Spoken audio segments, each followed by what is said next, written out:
మేము దేనికి అంటే ఇదే కావాలి అని లేదు, మాకు ఏది ఉంటే ఆ సిచ్యువేషన్ వి మౌల్డ్ అడాప్ట్ అయిపోయారు. ఇదే కావాలి అన్న ఇదే ఉండదు.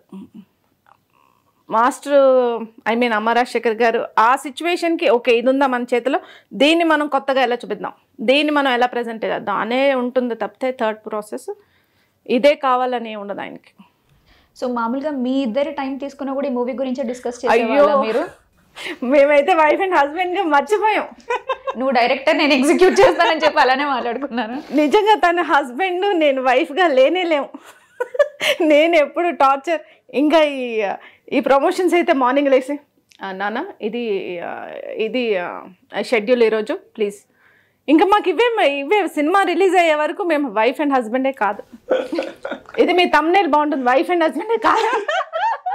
మళ్ళీ దేనికి కూడా budget everyday she'll remind budget ఇంత అవుతుంది, పేమెంట్స్ ఇంత. She'll always be in that zone.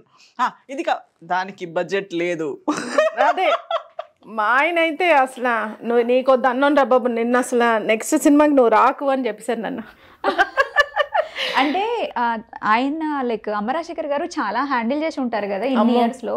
So ఇప్పుడు మీరు ఫుల్ ఫ్లెడ్జ్ గా దీనికి చేస్తున్నారు అంటూ each and every minute care తీసుకొని చేసి ఉంటారు. బట్ అందులో మీ కష్టం కూడా ఉంటుంది కాబట్టి పాప మీకు రెస్ట్ ఇద్దామని చెప్పి నెక్స్ట్ టైం ఇవ్వనన్నారు. సో ఎలా అనిపించింది మీకు ఈ మూవీని హ్యాండిల్ చేసిన తర్వాత? ఇట్స్ గుడ్ అనిపించిందా? అమ్మ కంటెంట్ మనకి చాలా బాగా వచ్చింది అంటే హార్ట్ అండ్ సోల్ ఇచ్చేయచ్చు. నువ్వు చచ్చిపో ఆ కంటెంట్ గురించి చేస్తూ చచ్చు. బట్ సినిమా మన ప్రేక్షకుల దగ్గర వచ్చే వరకు నీ హార్డ్ వర్క్ చూపించు, దాని తర్వాత మళ్ళీ రెస్టే కదమ్మా. మళ్ళీ నెక్స్ట్ సినిమా ఎప్పుడు చేస్తామో తెలియదు. కంటెంట్ మన హార్డ్ వర్క్ జరుగుతూనే ఉండాలి ఇంకా ఇది రీచ్ అయ్యే వరకు.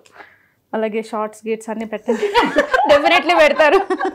సినిమా కోసం చచ్చిపోవచ్చు అంటున్న రాధా గారు, అది మంచి కంటెంట్ కి చచ్చిపోవచ్చు, మంచి కంటెంట్ కి చచ్చిపోవచ్చు అని చెప్తున్నా రాధా గారు.